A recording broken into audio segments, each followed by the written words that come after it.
Práctica 1 de Clustering con el algoritmo Fuzzy-Semins de la asignatura Diseño de Sistemas Inteligentes. Somos José Antonio Martínez López y Rubén Rodríguez Cardos y vamos a explicar cómo hemos utilizado este algoritmo en la práctica. La práctica estudia la desigualdad de la renta de los municipios españoles en el año 2007. Los datos utilizados son proporcionados por FEDEA y se pueden encontrar en el link que aparece en esta diapositiva y en la documentación. El repositorio de los scripts generados y datos utilizados es el que aparece a continuación y además está también escrito en la memoria de la práctica.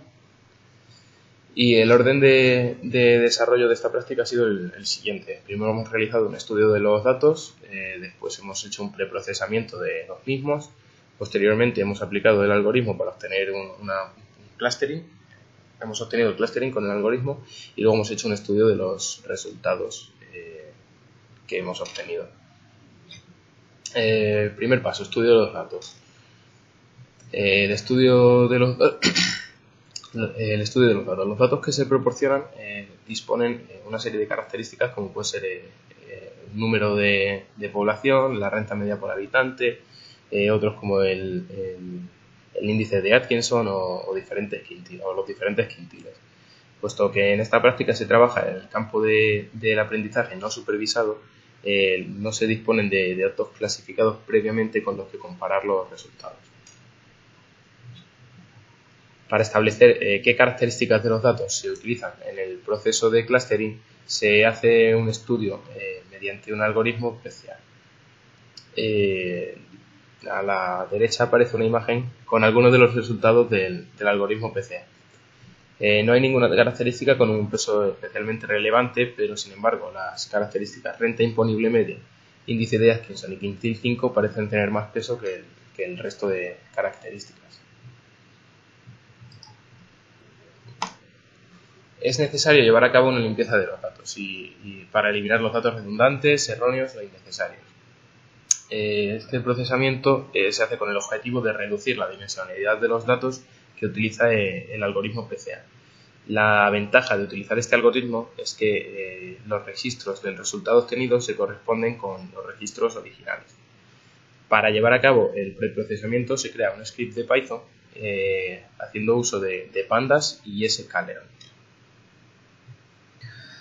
Pasamos a la parte de clustering, con la cual vamos a obtener los diferentes grupos en los que vamos a organizar las poblaciones.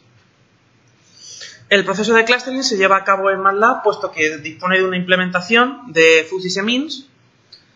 Para Python existen algunas implementaciones ya disponibles, pero no parecen muy fiables, así que se ha decidido finalmente utilizar MATLAB. Por lo tanto, se han debido de exportar los datos del preprocesamiento en un formato que MATLAB puede leer.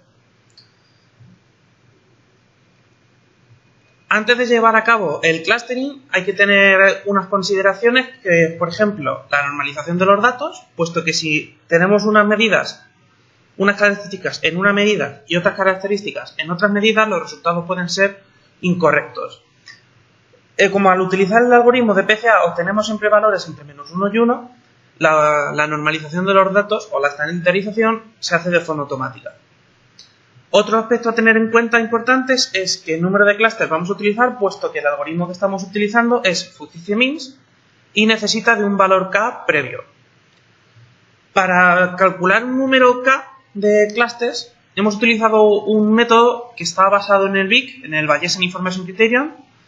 Este método lo que hace es ejecutar el método de K-means con distintos valores para K un número determinado de veces para poder obtener el número de K teórico que sería más correcto. En esta pantalla podemos ver los resultados obtenidos por el BIC para utilizar el K, obteniendo un K igual a 9, y el resultado del algoritmo de Fuzzy-Semins con un K igual a 9. El algoritmo de Fuzzy-Semins no obtiene únicamente una clasificación, es decir, no obtiene para el elemento 1 clúster 1, para el elemento 2 clúster X, sino que obtiene unas matrices de pertenencia.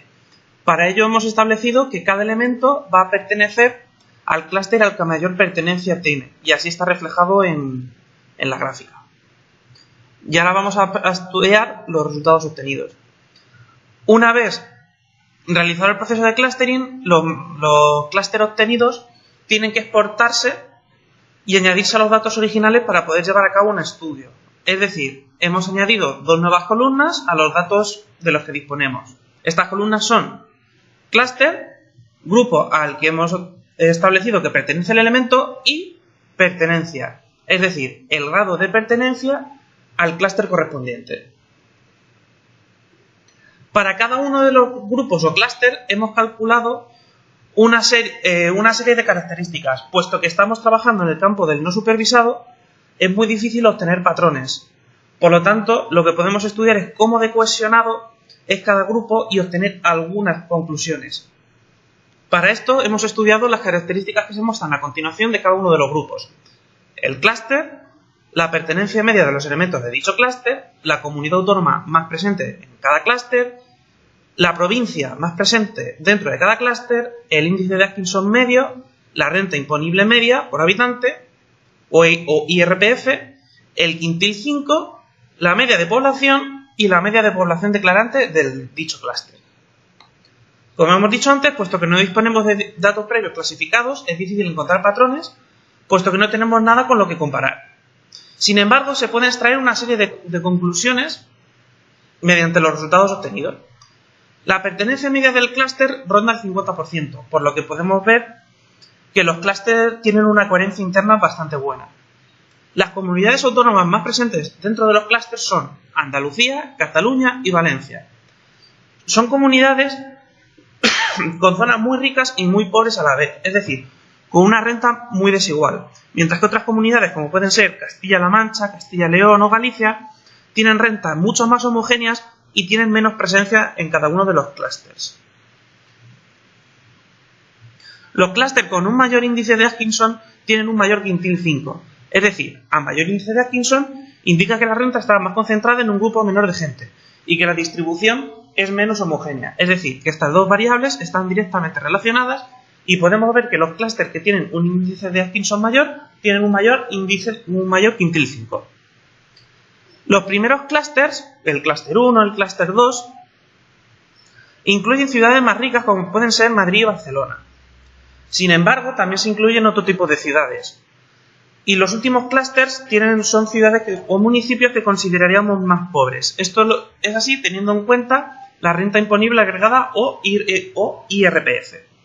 Es decir, los primeros clústeres serán ciudades más ricas y los últimos clústeres se considerarán municipios más pobres. Sin embargo, esto no es así en todos los clústeres, pero digamos de forma general que los primeros clústeres son ciudades más ricas y los últimos clústeres son ciudades más pobres. Gracias por la atención. Hasta luego.